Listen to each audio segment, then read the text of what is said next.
অনেক লেগে গেছে।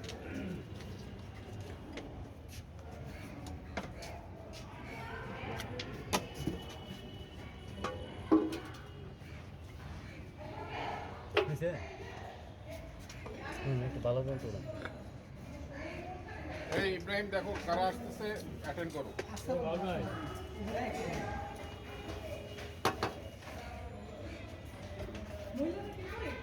হ্যাঁ হ্যাঁ উপরে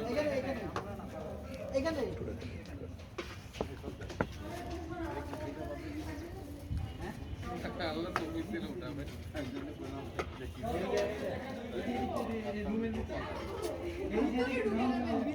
খানা লানে আপনারা রোস্ট করে যান খানাটা রোস্ট করে এই যে দেখেন তো এর ভিতরে কোনো কাজ নাই খালি এরা সার্ভিস দিও খালি নিয়ে যান বেড়ে হ্যাঁ মুরগিটা নিয়ে যান না ইব্রাহিম মুরগিটা নিয়ে যান না আরে ভিডিও করতে না ভিডিও একটু পরে আপনি নিতে টিস্যু দিলে তো টিস্যু লেগে যাবে।